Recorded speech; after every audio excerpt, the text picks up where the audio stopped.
एक विशाल जीव की टक्कर से नाव पलट गई। असल में वो जीव नाव से भी कहीं बड़ा एक विशाल समुद्री ड्रैगन था। हालांकि वो सिर्फ नाव के पास से तैरकर गुजरा था, लेकिन उसकी पूंछ से उठी तेज जलधारा ने सीधे नाव को उलट दिया। नाव पर मौजूद कई लोग सीधे समुद्र में गिर पड़े। पानी की सतह पर आते ही बड़ी बेटी अचानक अपने पिता से कहती है कि उसका बॉयफ्रेंड अभी भी केबिन में फंसा हुआ है। पिता चिल्लाकर सबको ऊंची जगह की ओर तैरने को कहते हैं और खुद केबिन की ओर तैरते हैं। जब आदमी केबिन के दरवाजे तक पहुंचता है तो देखता है कि केबिन लगभग पानी से भर चुका है। ससुर उसे तुरंत दरवाजा खोलने नहीं देते, बल्कि पीछे रखे फर्स्ट एड किट को लाने के लिए कहते हैं। इस समय दोनों बेटियां बहुत आज्ञाकारी थीं और पलटी हुई नाव के ऊपर चढ़ चुकी थीं।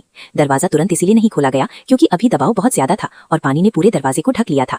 इसके बाद श्याओ हुआ तुरंत पानी में गोता लगाता है और एक जोरदार लात से केबिन का दरवाजा खोल देता है। लेकिन जैसे ही श्याओ हुआ केबिन से बाहर निकलता है, पूरी नाव फिर से पलट जाती है। दुर्भाग्य से नाव का मस्तूल श्याओ हुआ से टकरा जाता है और समुद्र की गहराई में वो विशाल जीव साफ दिखाई देता है।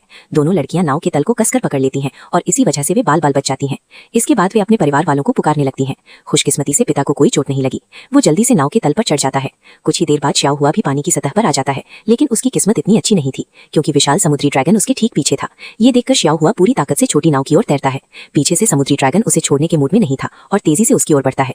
सौभाग्य से श्याओ हुआ समय रहते नाव पर चढ़ जाता है और ड्रैगन नाव के नीचे से निकल जाता है। उस आदमी ने कभी नहीं सोचा था कि बेटियों के साथ गर्मियों की छुट्टियां बिताने आया ये सफर उसे ऐसे भयानक विशाल जीव से सामना करा देगा।